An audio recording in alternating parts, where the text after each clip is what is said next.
Welcome to Service Six Sigma, a live stream for mobile service professionals.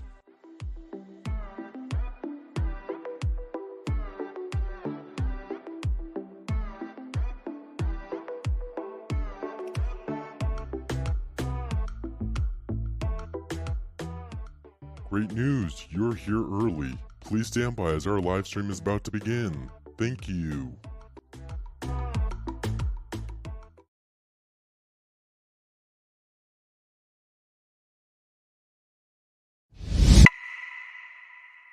Hello, Ben here with Service Six Sigma. Are joining our live stream early to watch our pre-reels that we have on our live stream. Play this for about 10 minutes and then we will start our show at 9 p.m. Eastern Standard Time. Thank you. John Carmazon teaches valuable insights into selling service bundles to customers. To watch the whole episode, visit www.service6sigma.com. Learn what happened next in Brian Hoyt's amazing and inspiring life story at service6sigma.com. We have many guests that we have on our show. Be part of a growing community of guest speakers and share your professional insight in the mobile service industry.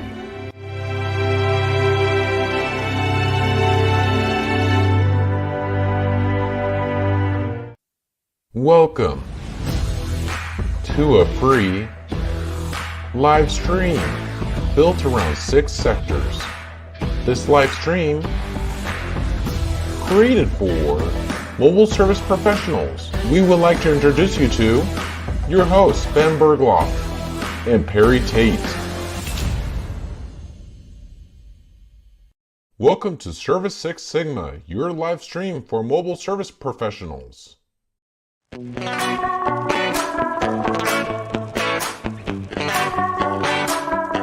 want to thank you for joining our show today. Please stand by as our show is about to start. Thank you.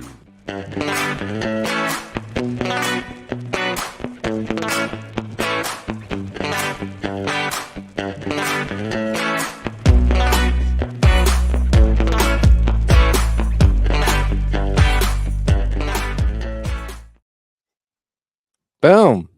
Welcome, everybody. Boom. I am ready. Hang on a sec. This is right in the poll. Here we are, coming live from some remote island in Thailand. Yeah, I'm on a beach somewhere.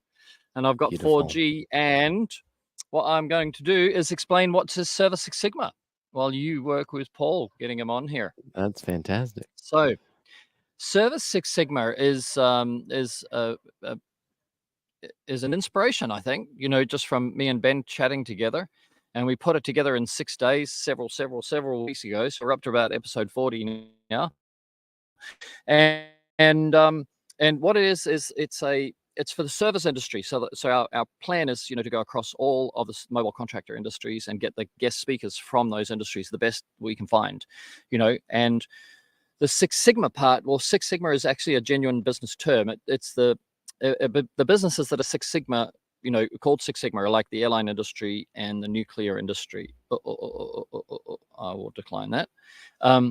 And so we have, the idea of Six Sigma is to perfect a business to the point where there's no errors at all. So that's why, airline flight is safer than driving a car, for example. Right? Because every time something goes wrong, there's a system and a process that you put into place, and that system and process is what perfects the business. So you build in a defense against all the things that can go wrong, and you perfect all the things that go right. So that's the process of Six Sigma. So for us, what we have also done is broken down your business into 6 sectors of the of the Service Six Sigma. So we have guests, that are specialists and have mastered certain parts of a business. So these are the 6 sectors. Oh, good move, Benji. Thank you. The first one is to attract a customer. This is, in the old days, we'd call it prospecting. But now it's, all of your social media influencing, the way you wrap your van, the way you do your uniforms, whether you go to shopping centers. We talked with Tim Bloom from Brighton Clean, and he would go out the front of Ace Hardware, which in Australia would be Bunnings, and then he would give away free packets of his product, and then also attach his window cleaning service business card, and then he say, I can do it if you don't want to do it, kind of thing. So there's loads of ways to attract a customer, and that's what we talk about, the different strategies, and then you can implement those if you want to, and put them into your business if you want to attract more customers. And then we'll get some Facebook. We've got a Facebook guru lined up, and then we'll get a Google person somewhere along the way, and then we'll listen to how to attract people through social media. The second part of the process of a business is the conversion. So this is what we call sales, right? But we convert the prospective customer into a customer. And this is where we had Kurt Kempton on from Responsibid, and basically you'd talk about, do we have an automated system that gives a quote off the website? Do we have on phone system where we use Google Earth to have a look at the property, or do we go out in person and look at every dirty surface and say, hey, platinum packages, I'm gonna make your home like new, like the way you bought it. Yeah. So that's the conversion process where we want to convert them. Now, by the way, Responsibid you can use in all three of those environments, right? I'm a big fan of Responsibid. The delivery is the next stage, right? So you've caught the eye of a customer, converted the customer into a customer, converted the prospective customer into a customer, and now you want to deliver the service.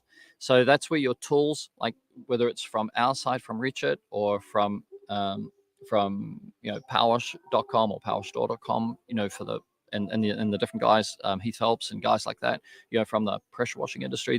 It's the tools and the technique. So that's where your training comes in as well, knowing what is the most efficient technique.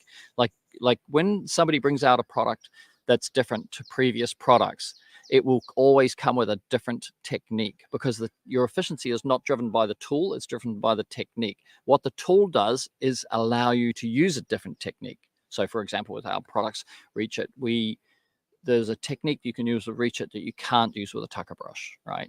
Because of the design. So then, and if you use your old technique with your new tool, you won't get any increase in efficiency, because you'll use exactly the same amount of time by the nature of your habit.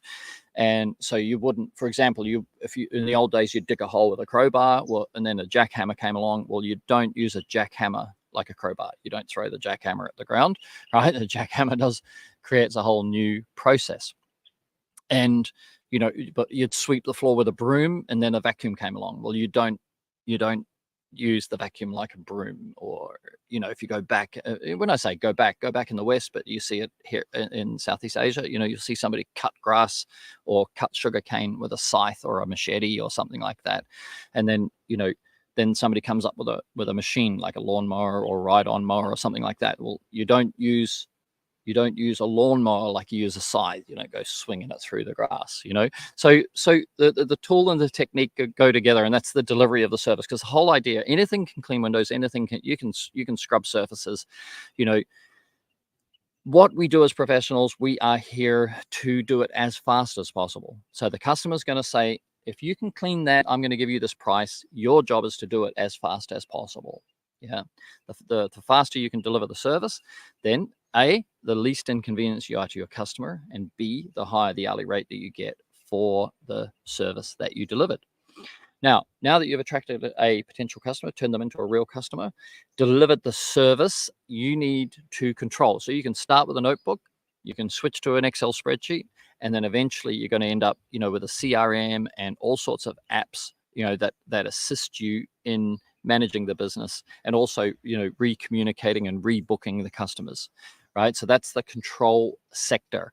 And this is where your CRMs come in and automation comes in. And Kurt Kempton made a very clear point that the future is in automation. It's moving heavily and quickly through to AI even. And so if you aren't with it, then you will be left behind, because the other guys are going to get more efficient at this and therefore more competitive. Right. So, if you remember, if I talk about, the fax machine, when the fax machine first came out, it was $2,000. Now you can buy a fax machine for $75. So the more automation, the more ease, right, and the more people involved, and the cheaper everything gets. And so the same happens with some parts of our service, or the more money we need to make, and we can make by being more controlled. having got this together where you've got the ACDC of the first four sectors, attract, convert, deliver, and control, you now have the opportunity to scale a business. Right now, you can either scale the business with the systems and processes that you've got by adding other services to your truck, or you can multiply the truck out, which is like what most people would consider scale but is to multiply the number of trucks that deliver the service. And you can go from 1 truck to 2, 2 to 3, 3 to 4. And it's a really interesting point. To go from 1 to 2, you have 100% increase, right? But if you go from 2 to 3, you're talking about a 50% increase. And if you go from 3 to 4, you're talking about a 33% increase, right? So there's a dimension. Everything gets easier the more, the further down the road you get, right? When I say easier, it doesn't mean you don't have problems, but it does get easier. Now, this is where we get to. We now have a scaled business. You're now potentially off the tools if you want to be, and you've got trucks running around delivering all these services. And we get the chance to reflect and realize how many people helped us along the way. There's very few people that make it all the way through these 5 sectors without the orgs, the organizations like PWNA, IWCA, Spraywatch Academy, Doug Rucker's Cleaning School. Everybody's got, a mentor and an organization, and then Facebook groups and mind, what do they call them? Mind masters, or, where guys get 20 guys together and then they become accountable to each other.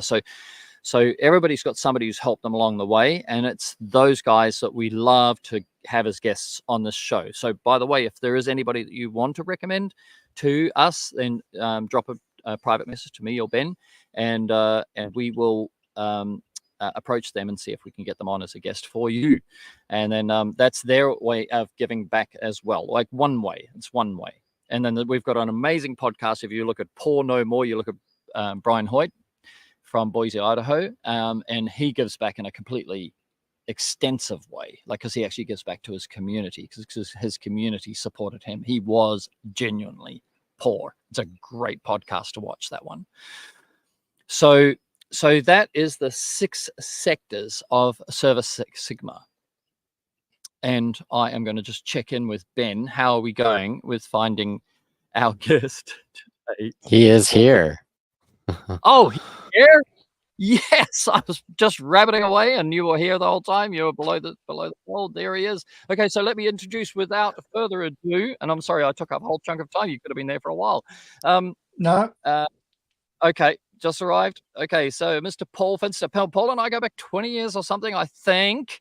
But he opened my eyes to the world of vacuum, and so that's why I asked him if I could say it sucks big time, because Mr. Paul Finster is the man of the moment when it comes to vacuum technology. How are you, Paul? I'm here. I made it. Fantastic. New technology to me, but it's good. It's good. So it's great to you're see in your now. face, and thank you. And hey, it's a joy to be here. Thank you for the invitation. What a journey you and I have had over that period. Right? Yeah. And I followed you, and thank you for everything that you've been doing in your life, because I have been watching and trying not to interfere from that day that we first met.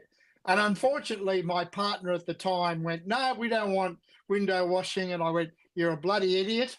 And had we been in that, we would have been a whole different business to where we ended up being. And that's another life. That's another life story. But it is a funny journey. Like, we can talk about that, because like we're let's say we're elders, right? We're, in the communities. I'm 77. Oh my goodness. Yeah. I was just pondering, because I saw somebody died at 64, or somebody on some news release somewhere. And I go, oh my goodness. Like I'm 62 today, right? Oh, congratulations. Thank you. But I'm 62 years young, because I've got a 12-year-old. I'm sure he's such an amazing chance for me. And I'm not a fan of divorce. I'm a really anti-divorce campaigner. If anybody ever talks to me about divorce, I say don't do it. But the one upside of of a failed family. When I moved to Southeast Asia, I had this thought, and I said, if I had the chance to have another family, or selfishly, and I don't mean selfishly in a negative way, but just selfishly reclaim my life because I had my first child when I was 21, what would I do?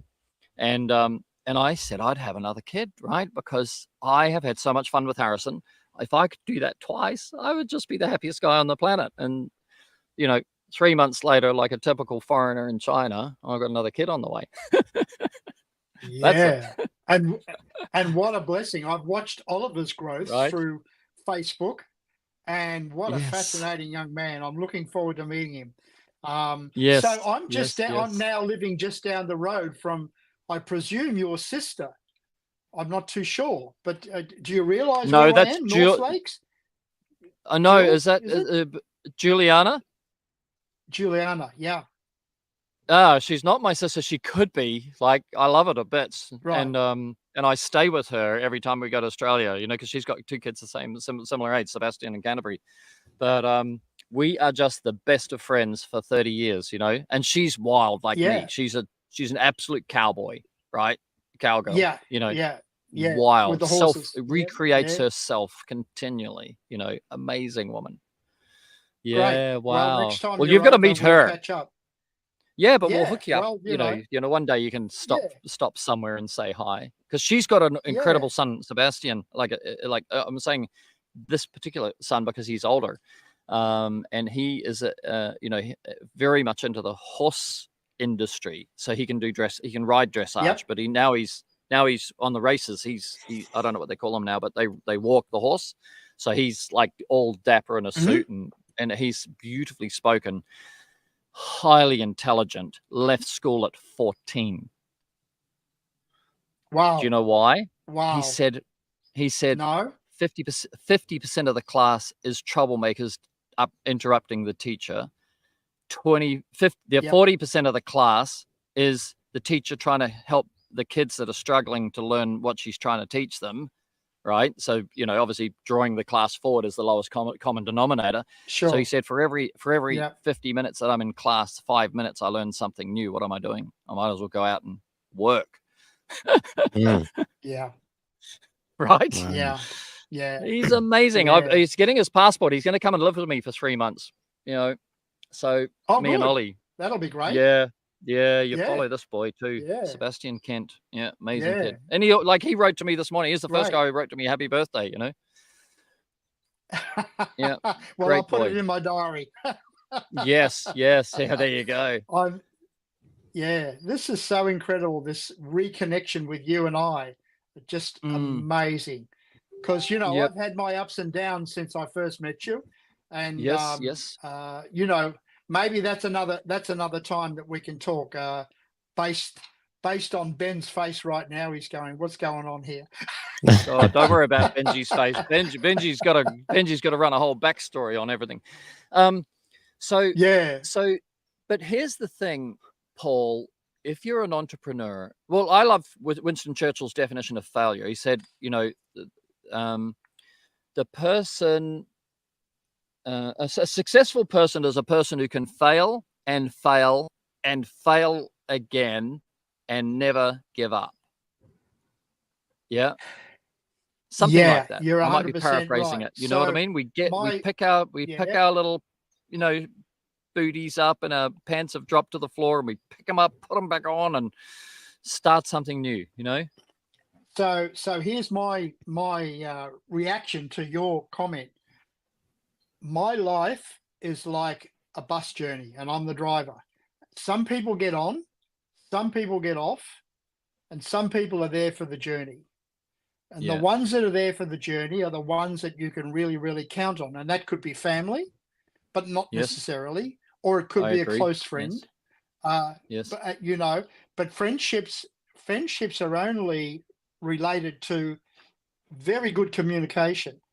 It's if you're fishing mates, or it's whatever you talk about, is all relevant to that relationship. And just like Yeah. a marriage or a relationship, it can fall over because of the lack of communication. So Mhm. this is the bus driver looking at his Google Maps saying, Yeah, I'm getting the message. This is the road I've got to take. But sometimes even Google gets it wrong. Oh, I don't know. I don't know the answer. But dedication and passion to the product yes. is what carries you forward, and it's what carries Yes. me forward. Yes. So my belief is look after the product, and the product will look after you. Nice. Right? Nice. And you're doing that. You're doing that Yeah. because, like me, you have this inventive mind that says, you know what? That brush I made last year, I can improve it this year because I've Yeah. learnt something about it in my journey. Yes. Yes. Yeah. Yes. Exactly that. Yes. And then you take that back to the market and you go, hey, look what I've got. Yes. Right. And that was the subject of my message to you that started up this, hey, come on board and be a guest.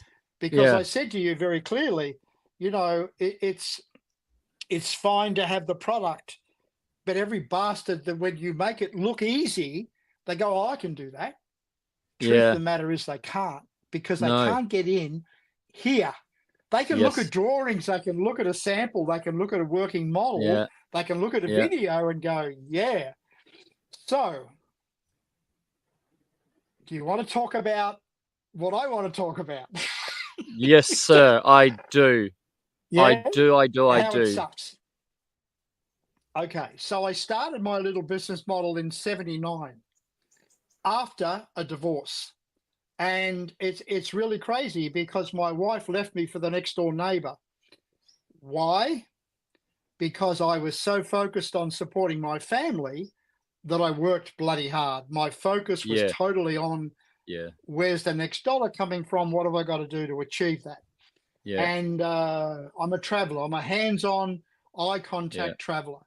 And so, you know, you're away for a week, you come back home, you catch up over the weekend, then you're doing your local sales and business, and all of a sudden you've got to go to another territory the following week, and you're up and away and away you go, and you come back home and you're bloody exhausted, you're washing to do, picking up speed with the family, and then you're back in that bloody circle again. And so the communication of me saying to her, you need to understand this is how I feed our family. Yes. Fell over. Yes. Right. And so consequently, the next door neighbor just happened to be, and we'd only moved alongside them for 6 months. So it happened bloody fast. And, you know, it was just like, wow. Strangely enough, and this is the bus journey, she got off my bus. 3 days later, I got a mail package from Japan from a Japanese guy that I knew, who I had got into Ford and GM here in Brisbane with spray painting equipment. He went back to his factory in Japan as an international sales manager and got great acclaim from his bosses. To repay the favor, he connected me with a company in Osaka who sent me the sample. So now that sample climbed on board my bus. I'm a wreck. I'm a total absolute wreck. I've lost my kids. Yeah, I know the feeling. I nearly took a shotgun to her and the guy that she took off with. Yeah. Because he ruined my family, and he ruined his own family through lust. But here's this new package that got on board my bus. So all of a sudden I was reinvigorated. 3 weeks later, because I'm connecting with this Japanese company by fax, I get the Australian agency. And I go, I've still got to earn an income. I'll take this to market. And I did. And all of a sudden I got that fantastic reaction from the market of, yeah, I want that. I've never seen anything like it. I'll buy some from you. Right? Now, financially, I'm knocked around. I'm really knocked around. So I didn't have typing skills, and I went to a contract typist who was trading as the little brown fox, and I'm sending off messages to go through the fax machine. Great name. Yeah, to go back to Japan, right? And she's watching all this activity, and I'm getting her to raise invoices for me. And, you know, she was like an ad hoc secretary, if you like, that I paid. And all of a sudden the Japanese stepped up the level, and I needed them to step it up. And it's like, well, we don't want you to buy small quantities, we want you to buy export guns. And I'm going far out. She said to me, you know what, my dad's looking for an investment to get a higher interest than what he can get from the bank. Let me talk to him. Next thing I knew, Dad's meeting me at the office and saying, Paul, I can give you a few $1,000 to get you up, but I want to know that I'm going to get it back. And I went, hell yeah, absolutely. I'll store the stock in your daughter's place and I'll draw it from there, and she can hold the invoices, right? And he went, that's a deal. Wow. 6 months later, I went, thank you, I don't need you anymore, but I can't thank you enough. And I continued with her for some time until all of a sudden I learned it myself and automation took over. And, that was another story. The interesting part is I set myself a 10-year business plan domestically.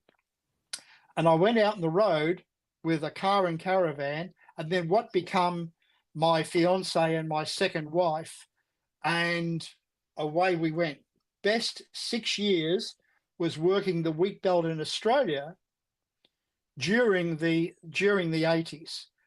I had a Holden panel van. You'll know what that is. Yeah, I know what that is. A 16-foot caravan behind it. Brilliant. And 2 poodles on board. She was a poodle. No way. And we would empty that panel van of 120 to 160 items within 2 days. Now, I had her sister-in-law building product for me and packaging in a garage, and then freighting it to whatever part of New South Wales, Victoria, or Queensland I was in. And it would just rotate. Wow. I was making more money than what you could throw a stick at. We did rural field days. We did one down near Albury. Yes. And I remember doing a 3-day trade show, and I had a satchel bag where all the cash was going into and the farmers' checks. Credit cards weren't around in those days.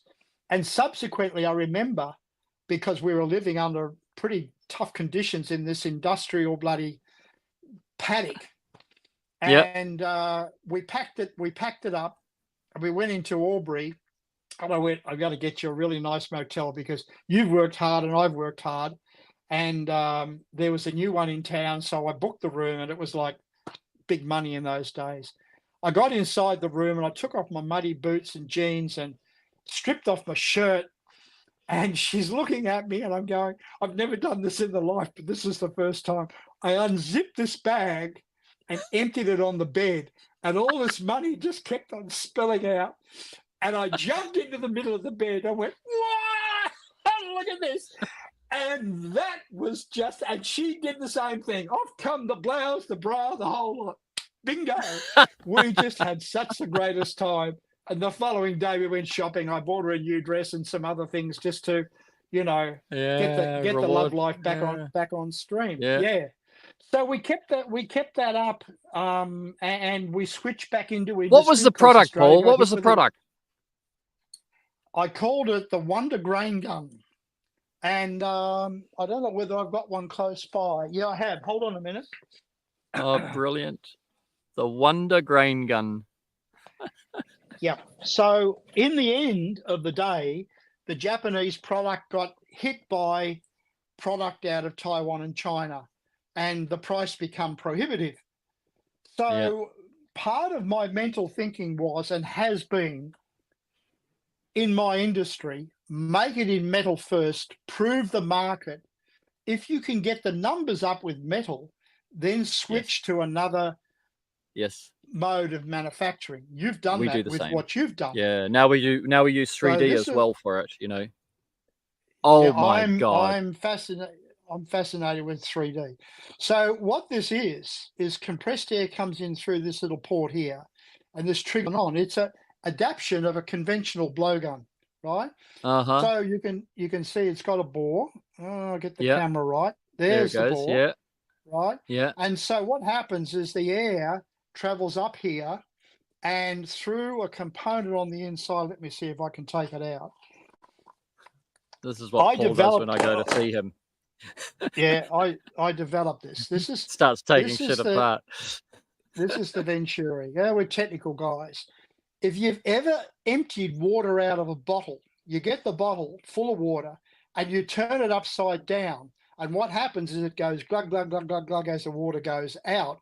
That's because Yes. it's trying to get air in to release the internal vacuum pressure, right? Now you take the same bottle and swirl it around and you get a vortex inside the And then bottle. you get a And all of a yeah. sudden, it's feeding out in a vortex and it's breathing up through the center.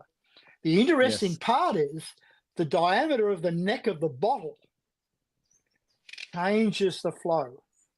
It took me a long time to physically Wow. understand this. And I got it Yeah. to the point where I could take a lead pencil and put it up through the middle and keep it dry.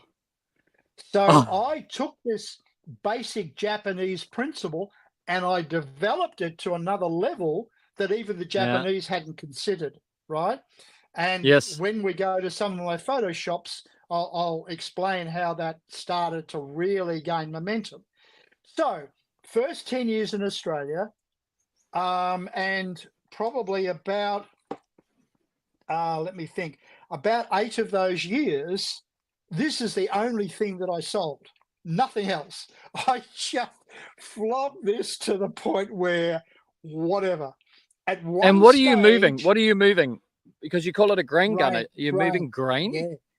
Yeah. So basically, every grain header that's out there in the world, has an auger to empty the grain from the tank, which sits behind the driving cabin, into the back end of a truck, which goes off to the silos, right? But Yep. right down the bottom, where the auger can't pick up the grain because there's no Yes. vacuum, there's Yes. around about 20 to 30 liters of grain.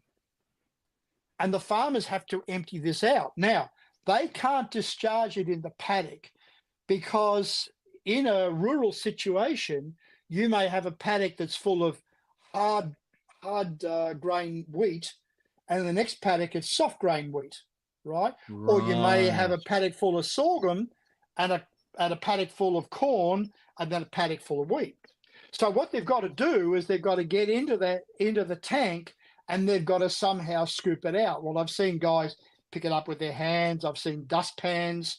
I've seen all sorts of things, but what they can't Yeah. do is blow it onto the ground because if they do, it's cross contamination, and Yes. Yes. Yes. they can cross contaminate a whole field because it'll just travel in the wind, right? So that becomes another problem.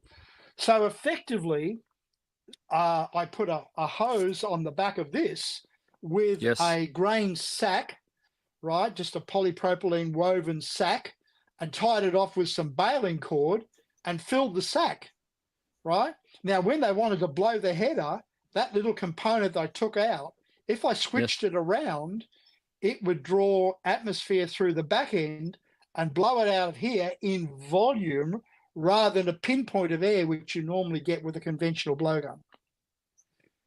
Okay. Wow. So what I Yep. did is I took this principle up to 125 millimeters diameter, and I started selling those all over the world. I call them an air pump, and I still sell them today occasionally. But my interests have changed because I've Yes. been Yes. there, I've done that, move on. Yeah, and as an Yes. inventor, I can't stop my head from creating more product. So here I am at a trade exhibition in Melbourne, and all of a sudden, and I'm about to release. No, sorry, I'm at this trade exhibition, and some executives from CIG Gases in Melbourne, who make all of the gauges for the oxyacetylene bottles in Australia at that time, walk onto the stand and say, "Hey, we got one of those, but it doesn't work." I went, "Why?" And he said, "Well, we're trying to drain the coolant out of our machine tool tanks and the metal chip, and it just atomizes on the back end." And I went, "Yeah, of course, because you're Of course. mixing air and water. It's Yep. going to atomize, Duh. right? There's no Yeah. other way of doing it." And he said, "Can you come out to the factory and have a look at it because you seem to be an inventive guy?" And I went, "Yeah, of course." So the show finished. I stayed in Melbourne for the following week, went into the factory, and they're walking around with these old auto lathes, which are done with cams to change the mode of the machine. And of course, what's in the sump is brass, and the coolant was an oil rather than a water soluble material, which is used primarily today. So it's a little bit thicker. Right. So anyway, I'm watching all this stuff and I went, so how do you get it out now? And this old timer who was working the machine stood back to the machine. He said, son, I'll show you how. And he reached sucked over it and up with his mouth, did he? No, he No. reached over and he grabbed a Coca-Cola can, and the entire lid had been taken off the Coca-Cola can. Yeah. And so he had a big glove on his right hand, and what he started to do was to scoop it out with this Coca-Cola can. Like, went, you're kidding me. And for people to understand, CIG is a massive corporation. BOC yeah, this is not. today, This is not a. Yeah, this is not a. this is you know, not a small time, business. This is a highly automated factory, and every machine tool had a Coke can, and every machine tool had a rubber glove on it, right, almost up to the elbow. And I said, I'm curious, why the rubber glove? And he laughed at me and I said, I'll show you why. And he pulled the glove off. Where's the camera? One finger was missing. And I said, oh, how did you do that? And he went, in there. I had a cut on the finger, submerged my hand in with the Coke can, and it become infected by the bugs that were in the material. And I had to have my finger amputated in part, right? Now, my focus in everything I do is to help people. I look at what happens inside a factory and I say, if I can help this guy out with some solution, I walk away not just with a sale, but a degree of happiness. You do the same thing with what you do because you make life easier for the people that buy stuff from you. Right? So I went, okay, all right, let me look at this. I've got to fly back to Brisbane or the Gold Coast at the time, and I'll come up with something. I'm sure I'll come up with something. Okay, fine. So as far as they were concerned, they threw their hat into the ground and you know, this guy may or may not come back with something. So back on the plane, I pull out my notepad and I keep a few drawing instruments in my briefcase and I start drawing. Couldn't quite get it right. Went to bed that night. The head was just restless. Jumped in the shower in the morning, which I call my think tank. Yes. And I'm drawing on the frosted glass in the shower. No way. And the next, boom, boom, boom, boom, boom, boom, boom, boom, boom, boom, because what was happening in my mind was the drawings that I'd created. There was some problems with the drawings, and my brain wouldn't rest. And the next minute, I looked at this bloody drawing on the frost, and I went, "There it is, there it is." I come out of that shower, red to the skin because I'd been in it for a while, yelling to my wife, "Get me pen and paper." I'm standing there naked. She's roaring with laughter, and I'm going. I'm not a bit embarrassed. It was just like I had to do this, right? Fantastic. So there it was on the drawing. Now I've got to turn the drawing into reality. Yes. Still got the original drawing. So I get dressed, no breakfast. I'm down to an engineer that I developed a relationship with. And I said, mate, can you build this? And it was a square outer body. And he went, yeah, I can. I think I've got some square steel here, which would help us. So he goes fossicking and he comes out with an FJ Holden stub axle, right? And he said, this will do it. And I said, are you sure? He said, now, yeah, FJ, yeah. so people know what FJ means. FJ is 70s? 1956 Holden. So he's kept 1956. Yeah, he's through and they were the back square? of the thing because, yep, they were square. So I did a bit of running around this morning because there's that bloody camera. This is the FJ stub axle.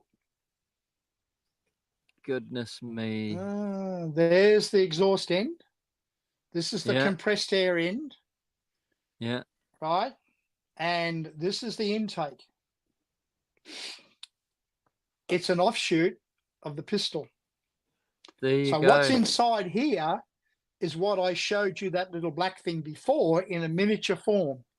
And Yeah. then, of course, what's in the shaft, hold on to get this around the right way, between the air valve and the discharge end is a particular shape that follows that outlet of the bottle, the bore and the angle, right? Now, this was my really, really exciting experiment. So I give him 2 days to build it, and I'm just like, I'm watching my baby being born, because I'm into his workshop every other hour going, how's it going? How's it going? Can you do it? Can you do it? And he went, yeah, it's coming together. Of course, this end here has got a welded plate on the back end of it. So, Right. that little black thing was inserted from that end. So he produces it. And I go, wow. Now what happens is this thread here screws into the 3/4 bung on a 44-gallon, 55-gallon, 200-liter drum. Whatever one it is at the bottom. So at the bottom. So back in the days when they started to bring oil out of the ground, the Brits come up with a 200-liter, 44-gallon drum that had 2 bungs in it. We call it a bung. Some people call it a hole. Threaded into whatever it is. It's a threaded female with a stub male, like a grub male kind of idea, right, in it. So every drum in the world has this 3/4 inch and 2-inch fitting. The 2-inch for filling the oil, the 3/4 inch for venting the atmosphere while the level comes up. Oh, on the top. I know what you mean. Yep. It's all done in British standard thread, whether you're American, Asian, European, whatever it is, it's all BSP, right? Now, that gave me the solution, because what I did is on the 2-inch fitting, I fitted up a hose connection and screwed my little pump into the 3/4 connection. So now I had flexible hose, and I connected the airline to that ball valve and turned it on and stuck the hose into a bucket of water. Now, at this stage, I didn't know whether it'd work or not. Yeah. But my gut and my brain was saying, this is the way forward. What happened? The water in the bucket just went whoop. 1 minute and 6 seconds to fill a 200-liter drum. Which is a 44-gallon. Yeah. 1 minute, 6 seconds. Yep, 44-gallon. Minute and a quarter for hydraulic, minute and a half for oil. The oil was of a similar viscosity to what was in CIG in Melbourne. So now I had a product. So I quickly packed everything up and flew into Melbourne and took that thing with me. The problem that I had was that when the oil reached the intake of the pump, that little thread at the bottom, it went straight up the spout and come flying out the end of the hole in this bloody like garden hose stream. It's like, get out of the way. I mean, I knew that was happening or going to happen, so I was quick to turn the valve off. That's what I held on to. The moment I sort of, it started to mist, push, push, push, push, and that was the signal, hey, it's going to come out, right? Well, of course, everybody went, great idea, but you got to do something with that outlet. And I went, you're right, I do. So, and of course, there was a noise, there was an exhaust noise, which was a little bit, a little bit uncomfortable, but it worked. And we picked up the metal chip. So they were really, really happy with that. And of course, you can buy drums where the lid is actually removable. So you can fill it with oil. Yes. And then discharge the oil and get the chip out. We found a way of doing that later on, which I'll explain. So they're saying, look, if you can get the bugs out of this, we'll take 30 of these things. And I went, whoa, bloody, I hadn't even figured a price. Yeah. So back to the Gold Coast, back to the engineer, mate, this is going to work, but we don't have that amount of stuff. So we've got to do it a different way, but we've got to keep the shape and we've got to keep the whole principle. So what happens? We come up with this, and I'm going to turn it around. So there's your valve. Beautiful. And that's a piece Look of at it. 50 millimeter RHS off the shelf steel section. And there's the perforation which knocks the oil down, but it also stops it from coming out in a solid form, if you like. Right. At this stage, Yep. I've still got that little 3/4 thread, and I'm scratching my head, and I'm saying, I can't allow fluid to come out of here unless something has failed. So I'm looking at all sorts of things, and as a kid, I used to go snorkeling down in Port Phillip Bay to collect mussels. So Port Phillip Bay in Melbourne, there's big mussel reefs off Mount Eliza and Mount Martha. And as a 19-year-old, we used to have barbecue parties with the women where we'd go out and we'd pull the mussels off the rocks and have a beach party. That was the days of the Beach Boys, and free beer, free women, free seafood was a big attraction. So that's what we used to do. Amazing. And I'm trying to think, how do I stop the fluid in terms of some sort of a shutoff valve from coming out through my Venturi? And all of a sudden, that snorkel come to mind. The problem is, how do you find a floatable ball that'll fit through a 3/4 inch opening? So this was my dilemma. I'm hand washing some cups that night, and I've got the cup in the water, and I'm, washing the inside of it and lifting it up and looking at it to make sure that the dregs of my biscuit that I'd soaked in my cup of tea wasn't still inside the cup. Right? And the next minute I went down this way and felt the resistance from the cup, because there was an air bubble inside the cup. Yes. Oh, could I make a small cup to go inside a hollow shaft? Brilliant. Mm-hmm. So up come, where's that bloody camera again? The float valve. So what happens is we suck atmosphere through these holes, which goes up into the body and then goes through the Venturi and exhausts through the grid. And what happens is, if I do this, you'll hear it. Well, it's very so. You can see the white thing there in the middle. It's a bit sticky. Yeah. All right. I'm going to tell you the story about this very shortly.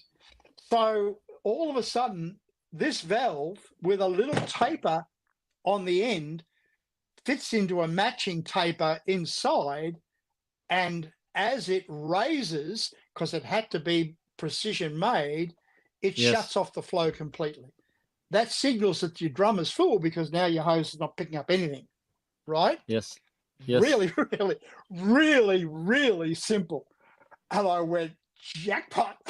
Here we go. Wow. So simple. I mean, I had to experiment with that cup, because I'll use the base of a cup as an example. You can have the base of any cup at a given thickness, right? So you can have a thin or a thicker, depending on what you're doing. If you're making pottery, maybe it's thick. If you're making Dalton china, maybe it's thin, right? Yeah. But the weight of that cup had to be exact, because if it was too light, the vacuum would lift it up. If it's too heavy, it wouldn't lift up with the fluid. We ended up quality controlling it by putting them on electronic scales. 1.36 grams. Over or under, doesn't work. See, this is my nobody can copy us, right? Nobody can copy us. Yeah. They'll put a cup in there, but it won't work, and they don't know what we know. There's another story to that float valve. So I go back down. We've got a working demo, and CIG go, we want that. We definitely want that. So we make the sale. I'm looking at very, very good profit. I'm really happy. Yes. The engineer's happy because he's looking at good profit, and he's turning out an ongoing product rather than doing he gets a mass production bits and pieces, right? Yeah, he gets to He make gets a process. mass production. Later on, he couldn't handle it because he only had a capstan lathe. I needed CNC production, but that's another story. So away I go. I come back home and go, wow, I've got this sale. How big is this marketplace? So I get 10, just 10 built. And I walk the street in Southport. And this particular street is known as a startup street. There's a lot of small tin sheds where guys, the rent's cheap, they're used and abused. Sometimes they're panel beaters, they could be any bloody thing. Right. Sometimes they're storage, but it's a tradies, well-known mostly tradies. And and so I walk the street cold calling. Got no idea what's inside the factory until I walk in. Some of them were absolutely cold calls, but by the time I got to the top of the street, which was about 3:30 in the afternoon, I'd sold all 10. Couldn't get back to my factory quick enough to go, here we go again. 3 weeks later, I get a phone call. And I don't know who this guy is. He's a state manager for Houghton. And Houghton is a world leader in machine tool coolants. And he said, I got a report from Melbourne that you've got these pumps inside CIG in Preston. I went, yeah. And he said, so what's your stocks like? And I went, no, we build against order. Why? And he said, can you come to Sydney and meet me? Yeah, I can do that. So what happens is I drive to Sydney with stock on board my panel van because I wasn't just going to waste a trip and I wasn't just going to fly in and fly out. I'm going to knock on a few doors between why not? Sydney. But I'm going to do it on the way back rather than on the way down. So I had 20 units on board my car with matching hose and all the tools, all boxed up. And I arrive in Sydney and I get sit down, have a cup of coffee, a bit of a discussion. And he said, so I can have a look at what you've got. And I went, yep, sure. And I brought the box in with me and I unpacked it. It was a bit of a rough box, but it did the job. I had a very basic brochure. And he said, yeah, I love it. What are you going to call it? Now, when I had the deal in CIG, I had no name. I had no conceptual name. But I'd gone home that night after the CIG thing, and I said to my wife, we've got to come up with a name. It turned out that 1988 was the year of the dragon, as it is this year. Right. And my mother-in-law lived with me at the time, and her nickname was the old dragon because she was a smoker and she used to exhale through her nose. She'd sit out in the balcony with a cup of coffee and a cigarette, sometimes a banana, and that was her whole life in her later years. And so, and she'd lost her husband, so she lived with us, and I didn't mind because I was traveling and my wife had a companion. Yep. So all of a sudden, we come up with the name Dragon Pump. Of course, when you're going into trademarks, it's very hard to register a name that's already in the Macquarie English Dictionary. Yes. Dragon, as the English pronounce it, dragon, was a name. And of course, Year of the Dragon is dragon. I used the word drag in, Dragin, because if you use my Aussie accent, I'm going to call it a dragon pump, dragon pump, as a drag on pump. Yeah. Right. Later on, the POMs hyphenated the word between drag and in, and they call it a drag in pump to suck in rather than drag in. Yeah. Play on the word. Yeah. Right. Play on the word. So let me see. Have I got him here? He's not here at the moment. I got him somewhere. I actually have a big dragon, which I think I sent to you in some of the photographs. He's my Yeah. companion. I have a few custom-made dragons that I keep in my little showroom of bits and pieces. But Dragon has been my my character. That's one of the photographs of the products, which we'll talk about in a minute, as I went international. But let me just finish up on the Australian thing. So I said to the guy, it's a Dragon pump, and here's the character. And he went, love it. We can market that. Now, he said, Melbourne office, head office, has authorised me to buy from you. We want to buy 100 for Melbourne and 50 for Sydney to start with. How soon? I went, shit. By this time, it was October, As we November, do. right? Yeah.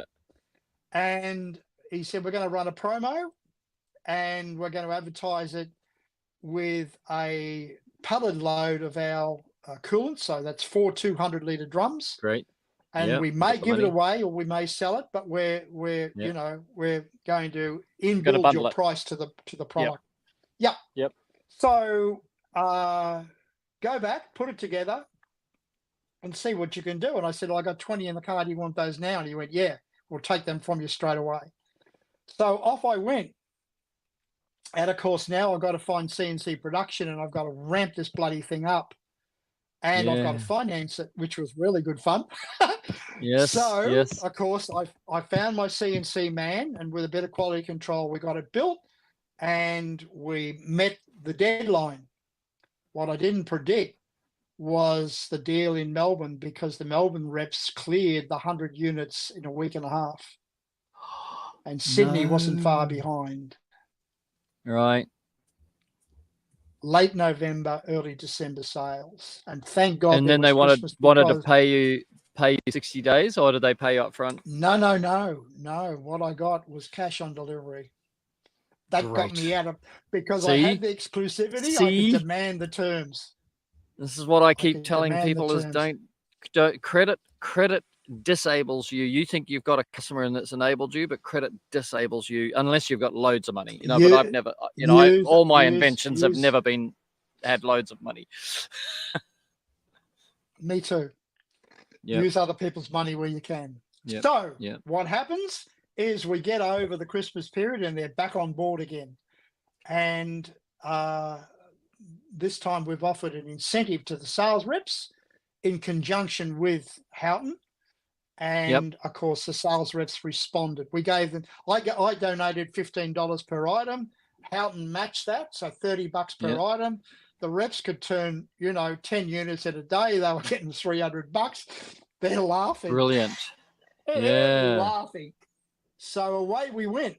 Of course, what happens is the opposition go, who is this guy? What in the hell's this bloody product?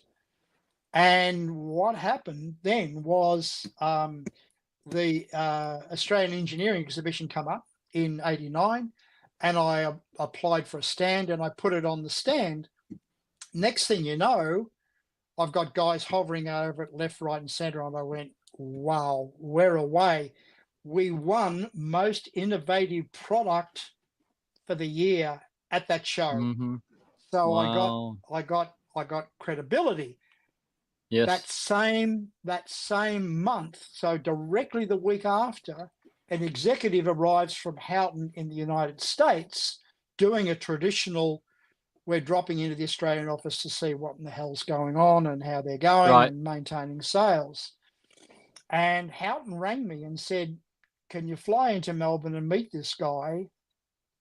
We want to show him the Dragon pump because we know America has got nothing like it. Now, in America, they were manufacturing 300 to 500 litre vacuum containers horizontally mounted on wheels with 3-phase electric motors and big vacuum pumps on them to do exactly what I was doing with that block of steel. The vacuum was the same. The flow rate was identical. They couldn't pull any more product into the drum, into their container, than what my little pump would, right? So I fly into Melbourne and I meet this executive. Headquarters is in Philadelphia.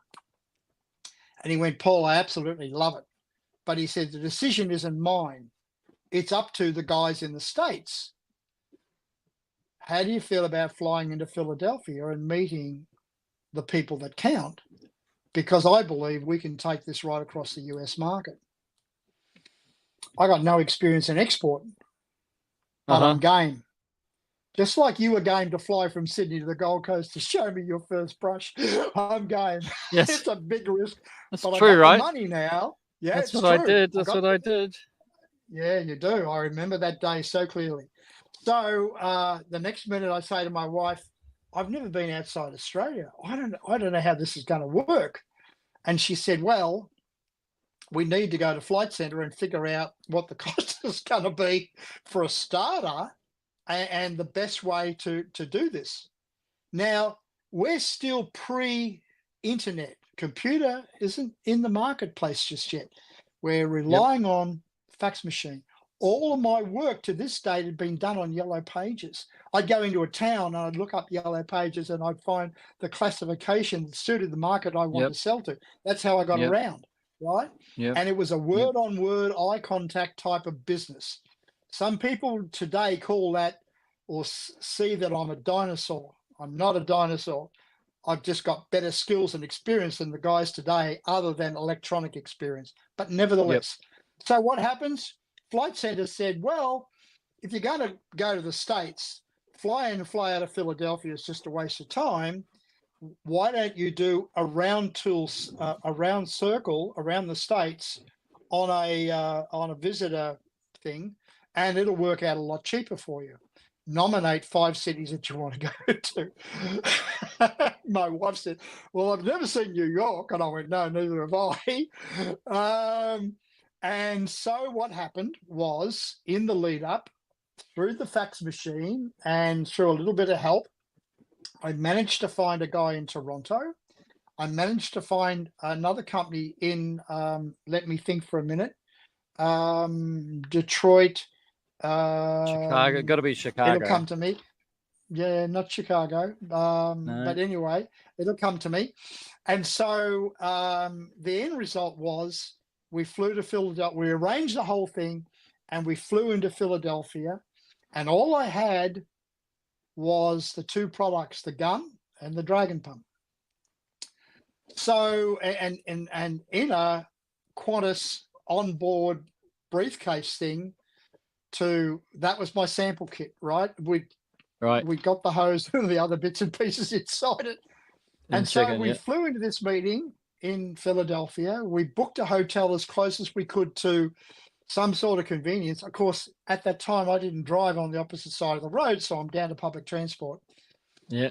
So Chuck, who was the Houghton guy, comes over and he picks me up, typical American, generosity. And we go off to the Houghton factory and we go into the boardroom and we meet up with some guys, and I put my little product on the table and they're all looking at each other, and typical American, it's going around and around and around in circles. You got the negatives and you got the positives, right? Yeah. And it's just like, well, hold on a minute.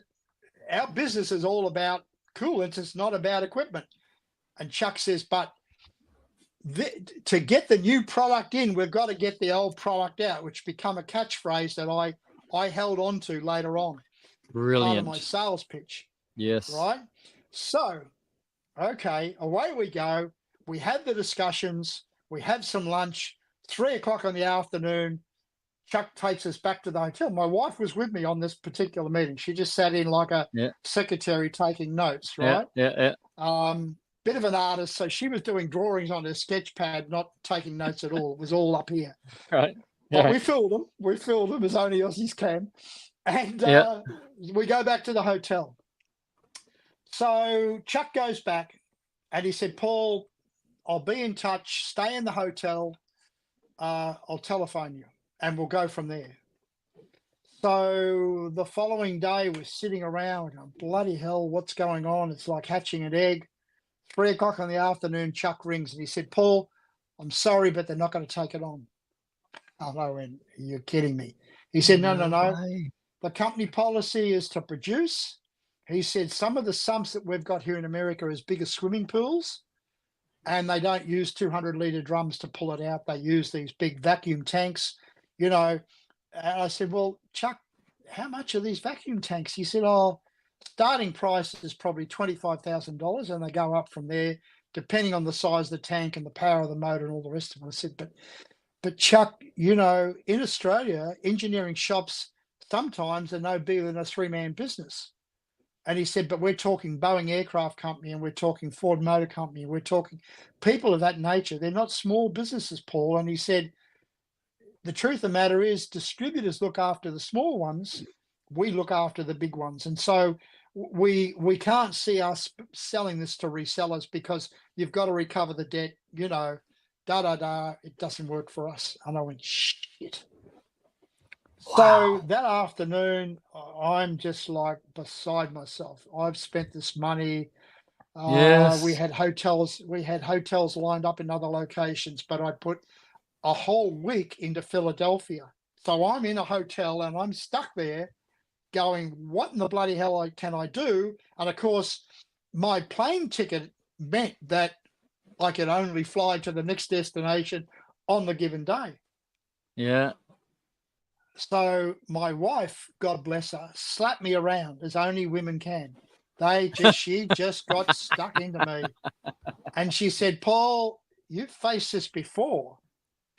You've got to stop and think about what you've done to get out of this position. And I said, what I've done is I've grabbed Yellow Pages and I've looked it up. And she said, okay, so now we've got to get Yellow Pages. Let's go down to the desk and see what we can do. So down to the desk we go, and we're in nice clothes, right? Well, I'm in a pale grey suit.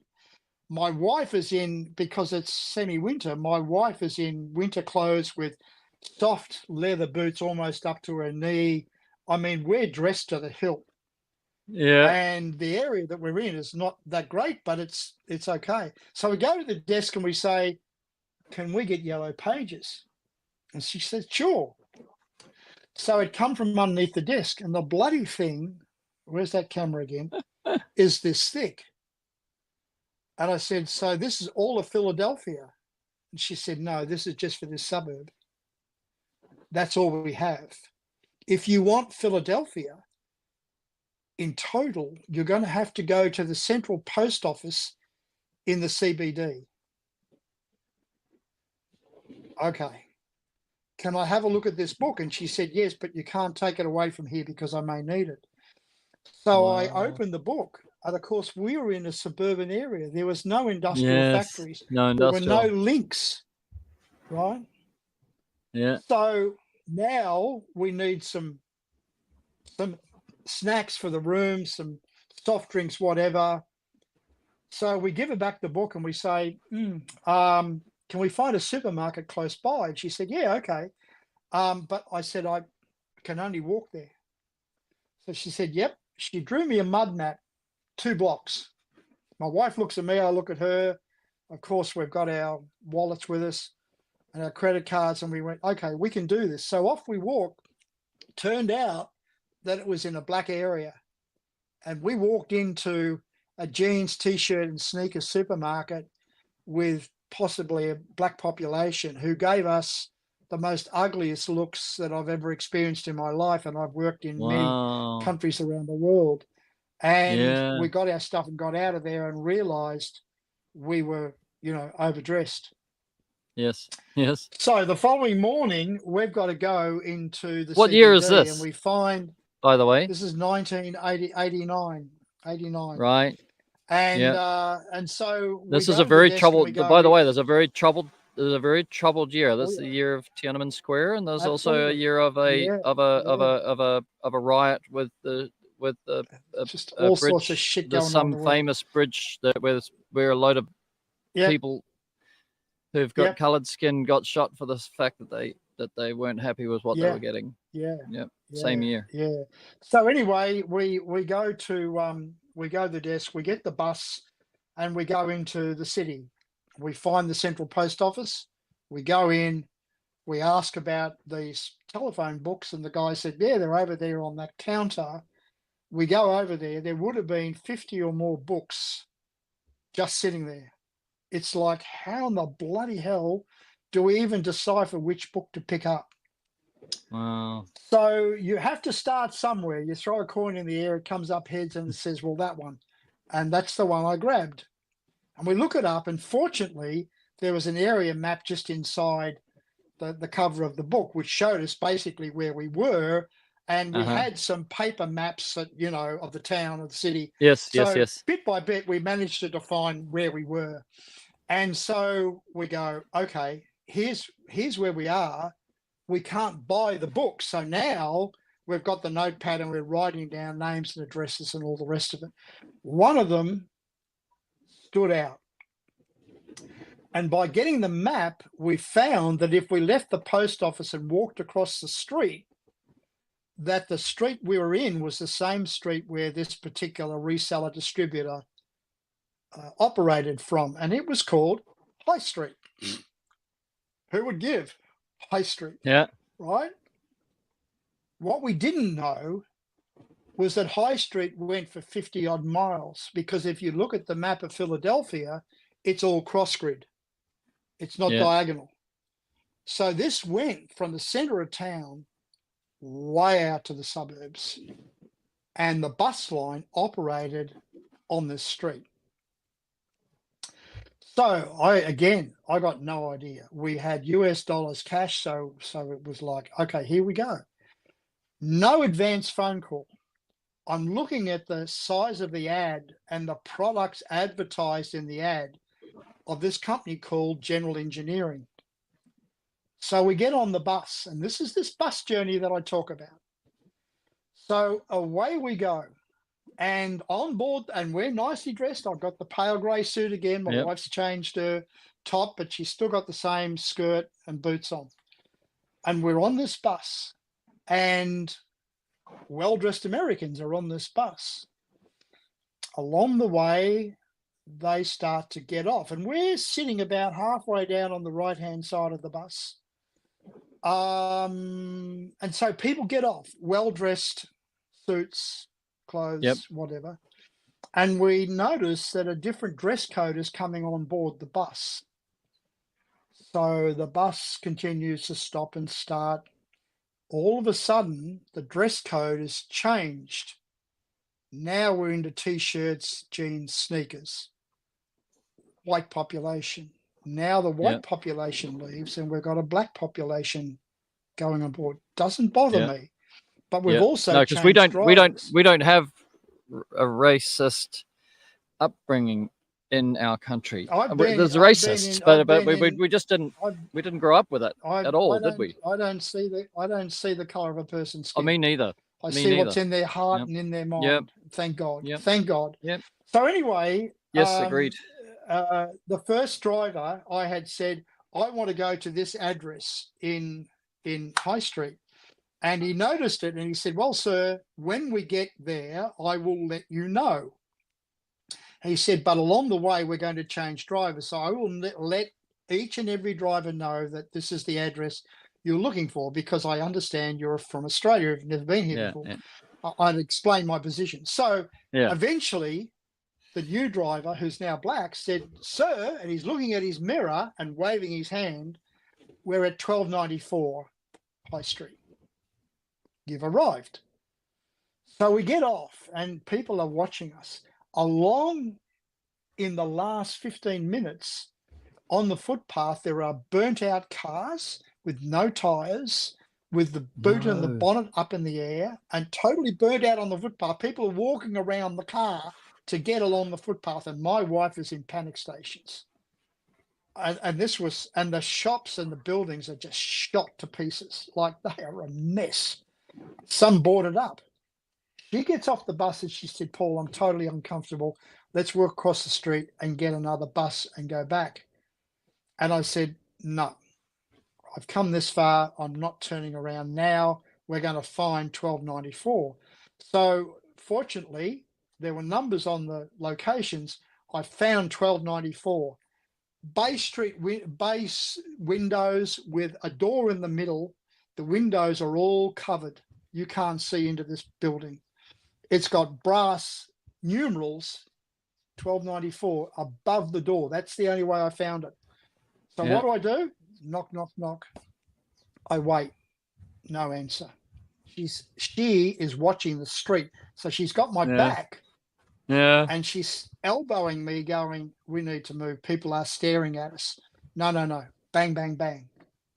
Wait, wait, wait. Nothing. Bang, bang, bang. Finally, the door opens, and it's on a chain security lock. And a white American lady puts her head around. "Hello?" And I said, "Hi. I'm visiting from Australia. Here is my business card. I wanted to meet with the president of your company." And she looks me up and down, and then she sees my wife, and she said, "You're from Australia?" And I said, "Yeah, I've come all this way to meet your president." She said, "Hold on a minute," and she shuts the door. And my wife is going, "Far out, Paul, come on. You're starting to attract," and I am attracting too much attention. End result was the door opens again, and she invites me in, and standing behind her is this tall guy, about 6'6", in a tartan shirt with blue jeans and big boots on. And he said, "Mr. Finster," he said, "I'm not the president, I'm the vice president, but please come in, sit down. We've phoned the president. He's on his way here to meet you." The building looks like it's an old bank building inside, because they've got 2/3 up the wall, walnut, dark stained timber, Right. which are obviously small offices living off to the side. And we go to this corridor to the back of the building, which opens up to an office sort of reception area, table, chairs, a few other things, like a meeting room. Sit down, we're offered a glass of water, not a coffee or a tea, and we wait. And he's being polite, he's trying to make some small talk. And he said, "Oh, he's arrived." So in walks this guy, and he's also, over 6 foot, and he's got another bloke with him in a grey suit that is obviously a sales guy off the road. They've both been out meeting some customers. They've purposely come back in to meet me. Yeah. So he looks at me, and he's got a big smile on his face, and he said, "Sir, how did you get here?" And I said, "Well, I took the bus from CBD in." And he just looked at me and he went, "You got balls. You got real balls." So he said, "So you've come here to show me something that you've got?" And I went, "Yeah." Unzipped the bag, spilled it out on the business table, and he went, "Whoa, tell me about it. I've never seen anything like this." So I go through my Punch and Judy show of explaining what my steel block does, right? Yeah. And he went, "What are you doing this afternoon?" And I went, "Nothing. Why?" And he said, "Well, we're going to take you across to a factory that we were going to go into after lunch. We've got an appointment there, so we can't change the appointment." And I said, "Well, I've got my wife with me." He said, "Don't worry about that. We will drive you back to your hotel and drop your wife off, and then we will take you to this factory. And along the way, we'll get you a sandwich or something like that. I hope that's okay with your wife, but time is money." Okay, that's what we do. We're in the car. We drop my lady off. We go and grab a sandwich, the burger at the time. And where do we go? Bloody Bell helicopter. I couldn't believe it. Bell helicopter. They put me in an electric golf car and they drive me around Bell helicopter, stopping and starting to locations that were relevant to my yellow gun and my dragon pump. And where we stopped, the employees in that area came to the electric golf cart so that we could explain to them what we had. Wow. We walked out of Bell helicopter with a very, very nice order that was hypothetical because no one knew the prices. No one could convert Australian dollars to US. I knew it, but they didn't want to take my word for it until they spoke to their bank. Right? Yeah. That night, they picked us up. They took us to a tourist location, which was the Liberty Bell. Yeah. They walked us all around. I saw where the Constitution was signed. They took us to the most magnificent seafood restaurant, wined and dined us until the late hours of the night, took us back home, said, Paul, we'll pick you up in the morning. We're taking you out to lunch. We'll write the order. And I went, great. So that's what they did. They wrote the order. Now, they more because we've got to get the stock from Australia. They've learned as much as they felt they needed from it. Yeah. So what do? So my wife and I grabbed an Amtrak and shot up to New York daily and enjoyed New York for the rest of the week before we flew out. The next destination was Detroit, and the town I was trying to think of was Cincinnati.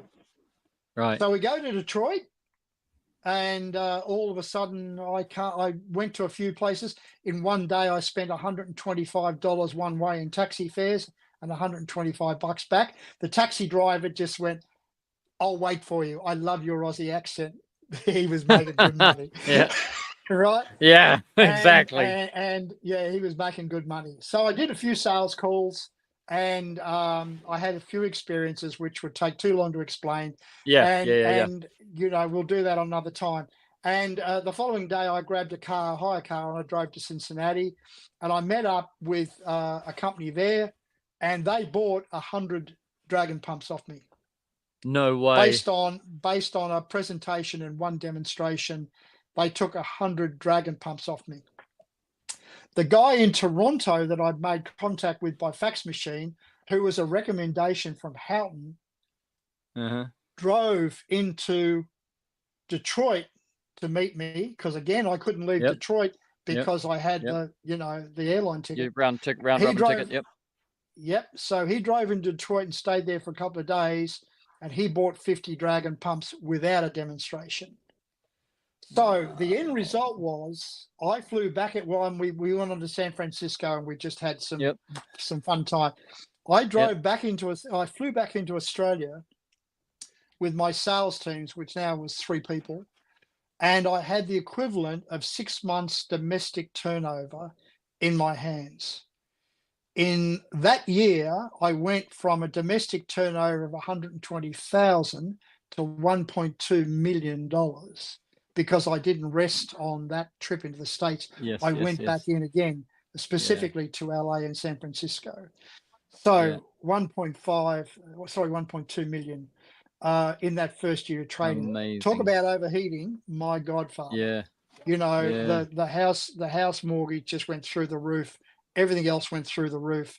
Quality control was on my shoulders. I couldn't designate that to employees. No, the responsibility was too big. Guess what? Yep. What? The 100 units that went into Cincinnati failed. No. They failed. So they got them, and they was excited as hell. They started the first one up. It wouldn't suck. So they went, So they started with the second one. It failed as well. So the next minute is I got a phone call. It's like, what the stuff is going on? What was it? The viscosity was different? No. No? It was a stupid mistake. So inside that blue box, it needed to be welded behind the perforated plate.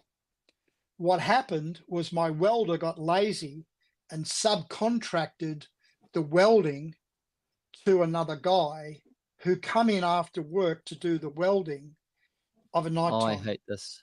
What he didn't explain was the weld had to go 100% around the internal circle. The welder spot welded in 4 places, which meant I had a vacuum leak. So the end result was we had to build another 100 very, very quickly. I had no choice. Yes. And send just the pumps. They were happy to transfer the pumps into the kits that I'd sold them and send the other 100 pumps back, which meant that they had to be deconstructed and repainted. And the company that subcontracted the welding wore that cost. But it taught me something really important about quality control. Oh my. Yes, doesn't it? Yeah, doesn't it? So I hit the market, and we had an incredible exercise of going to market with that product. to the point where we were doing trade exhibitions, and in the outer circle, people were watching me. My wife tapped me on the shoulder on quite a few occasions to say, "You're being watched, be careful about what you say." And this is where I made the product seem so simple that everybody wanted to jump on the bandwagon.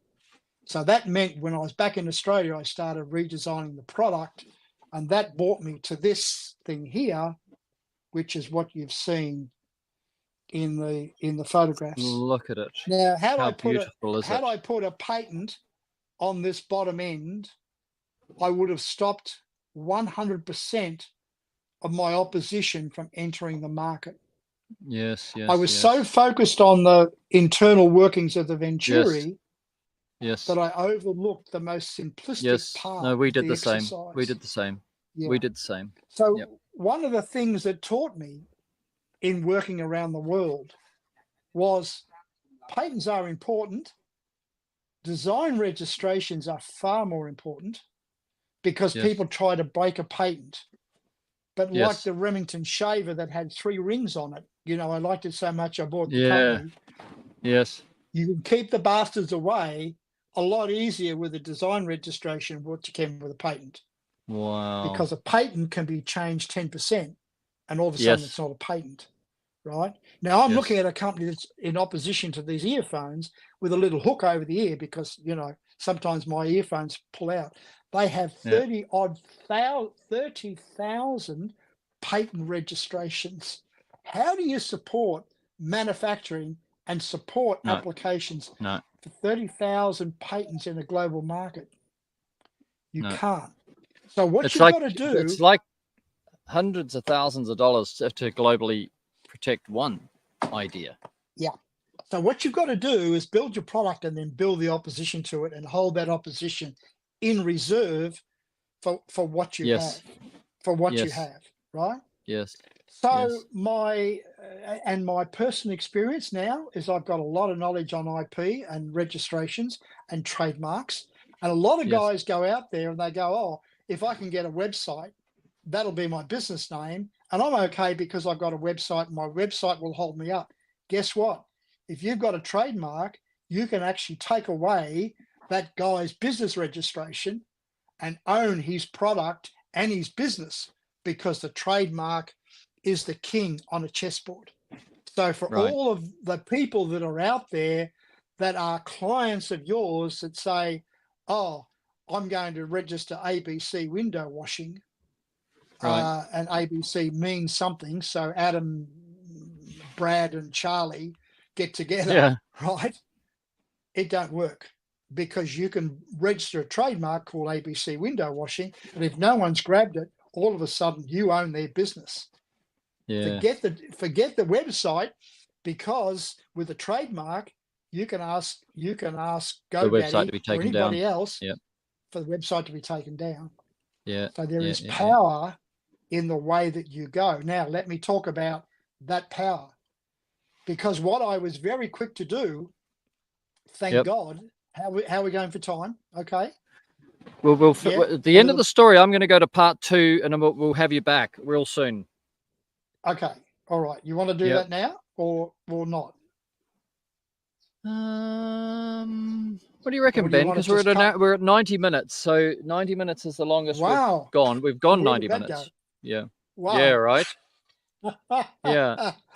I didn't realize. Maybe now, because it's an adjunct for it. So because there's a lot more things that we want to talk about. A lot more. Yeah. There's a lesson to be learned with what I'm going to explain. Right. So here let's I am. Explain that. And then we'll pull up and then go. We'll go for round 2 vacuums. I'm in 26 countries. I come back from that first trip, and now I've got to learn about exporting. So I went to Austrade. I went to some schools and I learned about exporting. And one of the things that was put to me was, if you're going to start exporting, go to New Zealand first. I put my hand up so fast, I went, why would you work with a population as small as New Zealand when you can go to America or other countries? Which is about 4 million at the time. Yeah. And and this was my success story. 30 people in the room looked around at me and gone, "What, you've done this?" And I went, "Yes, can I stand up and explain it?" Which I did. And I got a wow factor. later on, I got most outstanding exporter of the year by the Queensland Goss government, and actually did public speaking on behalf of Austrade in different locations around Queensland. I also got a whole lot of manufacturing awards, but that's another story. So let me go back to something that I want to explain about intellectual property, which I think is important. Every country that I entered, I made application for a trademark. A trademark in most countries is $1,500. It's not a lot of money. And when you're on an export agreement plan, you can actually claim that back with taxation. What I did in the UK, which I didn't do in any other country, is I also registered a company. So my company was Blowvac, and I registered Blowvac Pneumatics in the UK. Thank God I did. I did it on a lunch break, which was a 2-hour lunch break from my distributor, because he was tied up for 2 hours and said, Paul, go up to the village and have lunch. And I found a local accountant, and I thought, well, he's in the same village as my customer. I'll do it all here. So, of course, he pulled in a lawyer. We did all the paperwork on the spot. I paid him some money, and I got it done. This yellow gun that I showed you with a yellow hook on the top of it is actually made in New Zealand. And that's where I used other people's money to get this product built. Later on, I got it built in Australia. The New Zealand manufacturer sold his business, complete with my dies, to a local guy who bought the business, and he was told, and he didn't see the books, this is the die, this is where you get it built, and you know, this guy in Australia buys all the product from you and he sells it. The New Zealand guy got greedy and went, I'm going to do it myself. And in the handle, this little etch part here, there was an insert, so I'd come out and we can put a brand in there. Right? Oh, you change the brand. So what I was, and I changed the color for marketing purposes. So every country has its likes. You know, I'm German, so I like orange and brown. I'm blue, so I'm Italian, or whatever it may be. So my vanity with my customers was, I can give this to you in your color with your brand on it, but it has to have my name on it because of the trademarks. They were fine with that. We did the packaging in every language in 26 countries. So it was a big time business. We were selling 1,000 at a time of that yellow gun. You couldn't buy any less than 1,000 from me. So I only dealt with 26 guys around the world, and they dealt with a muzzle amount of resellers, and those reps with the resellers formed my 2,500 sales guys. I used to go out and personally train these resellers in each and every country to sell my product, right? Which is another big story of my life, but something that I did. We're going to come back to that too. Yep. So anyway, end result was the New Zealand guy got greedy, thought it was too easy. So he approached the UK company because we were pushing a particular color into the UK with their brand on it. And he found them through distribution, and he put a proposal to them, and they took it. 2 weeks later, after they're doing it, my reseller, my number one reseller, rang me and went, Paul, do you realize that something's going on with your product, because the items, the accessories are not the same? Next thing is we got legal. Over 18 months, I fought for the rights of my trademark in 3 continents. I had the second highest Queen's Counsel defend me in the UK, $6,000 an hour. I won. It cost me $500,000. So I lost my real estate. I lost a whole lot of my cash. Eventually, I lost my marriage. But I'm still here, and I'm still fighting, and I'm still doing what I'm doing. And it was after that that I went and lived in the UK for 2 years and continued to invent. Well, actually, I had to sell my company to a JV partner who gave me a handshake for the value that I needed after the accounting was finished. He took 70% of the company, and I held 30%. So I held the highest single amount of shares. He distributed the 70% to 6 of his partners, and then took me out. He wiped me off the board of directors and left me literally broke, other than the money that I got. And he arrived on the Gold Coast with 3 furniture removal vans and dismissed all of my staff. People were in tears, and stripped my factory, filing cabinets, papers, documents, you name it. He took it. Everything that was listed within the company become his, and walked away with the whole lot. So that's where the grey hair come from. Yeah. So, and of course, I couldn't oppose him for 5 years because I was still a director in the company. He didn't take away my directorship. He just changed the shares. End result was I was out in the desert, and I said to my wife, we're in a bad way. We sold off the cars. I actually ended up riding a bike to my local coffee shop and started designing again through my inventive mind. Yes. And created a product for a client on the Gold Coast. And that took me to the UK, and I lived over there. No need to wind it up. No, don't wind it up, because that's a great place to pick it up again. We'll go again, buddy. We'll go again. It's an amazing, you know, to hear a life story which is full of the trials and tribulations, you know, albeit it's not like, I'm sure there's, for like all of our audience are entrepreneurs. And I say to people, like, you have no idea. It doesn't matter how bloody amazing your business is. And we'll close on this. You can get, and you would have seen it through your life, and I used to sell accounting systems, and I saw it so many times, that you can get so amazing that you pick up the best contract in your area, and that best contract never pays and kills you. You know, and you're still amazing. But you know what I mean? So these rise and falls, and we'll chat them through. No, I think it's really good. What do you reckon, Ben? Let me get Ben in. Benji. What do you reckon? Is it interesting? Cool. Yeah. Learned a lot about trademark, and yeah, and we can go into more depth next time about trademark, because I can ask some questions as well. Like normally we don't but normally I interact more. But I know that the story needs to be told, and it's a great story, and it's highly interesting, and we can dig deeper. You know, there's lots more. There's more than another one. 2 more minutes. Go. Give me 2 more minutes before we finish up. That export school that I went to with the Australian government, there was a story in there about Thomas Shoes, who were shoe manufacturers in Brisbane. And their sales manager said, let me go to America and sell shoes. So he went to LA, and he'd lined up a company with what he thought was a prestige shoe company. So he went over there with boxes of samples of all of the shoes that they had available.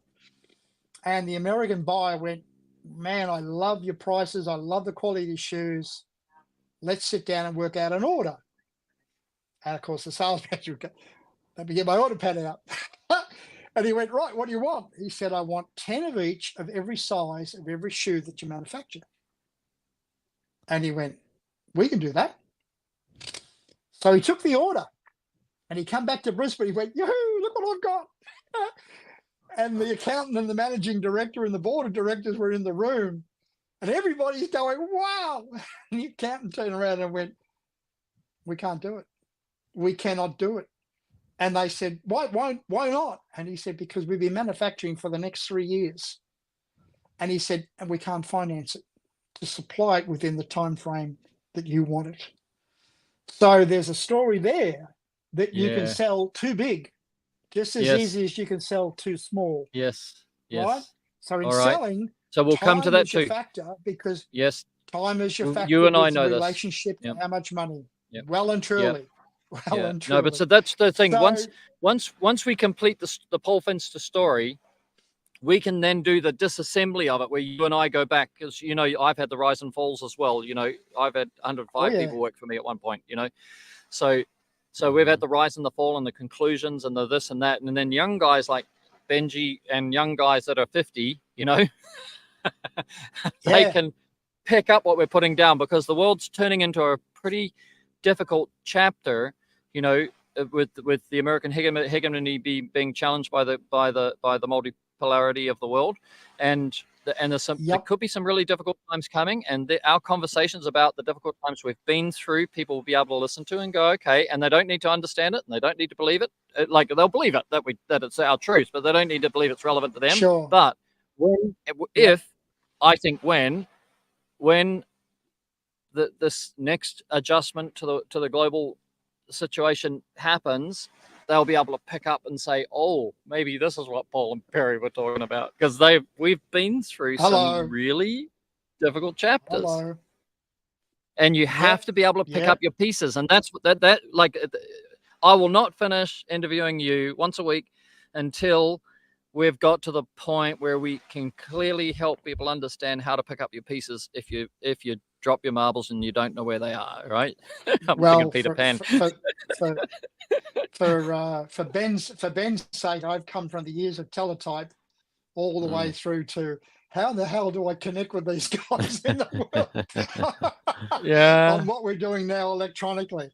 But Paul, you look at it.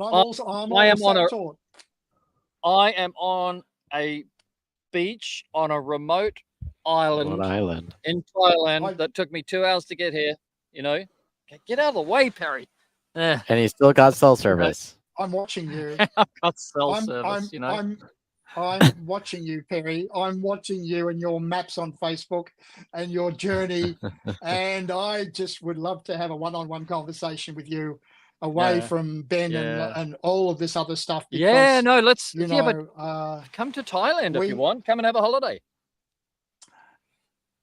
That would be unbelievable for me. Come and spend a week with me. You could stay in my home, no problem. Yeah. That would be unbelievable. At the moment, I have arthritis in my hands and my kneecaps. Fortunately, the medication is starting to finally take place. So I've got some limitations, but I've got a lot of air points. So, but use your air points because it's 31 degrees all day, every day, 365 days of the year. You'll be nice and warm.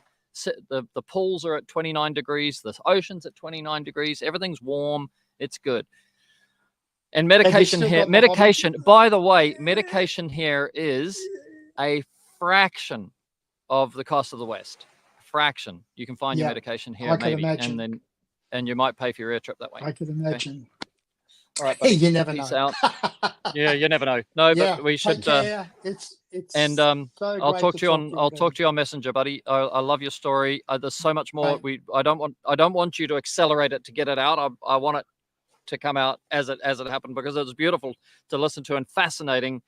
And the other part, which I think is fascinating, was your experience with the bus through the Black community as an Aussie, which Americans will never understand, that Aussies and Kiwis did not grow up with the history of slavery and people that came from another country to work for practically no wages or no wages, I don't know.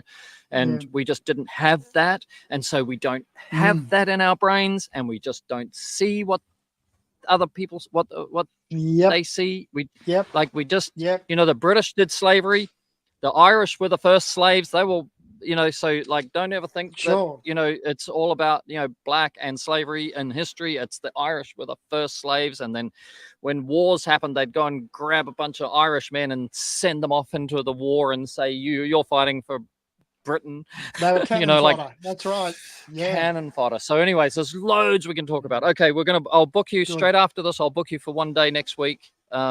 And we'll carry on so nobody can forget the story. Ben, thanks for being patient and putting up with I loved it. An old man's rambling, but hopefully you'll get something out of it.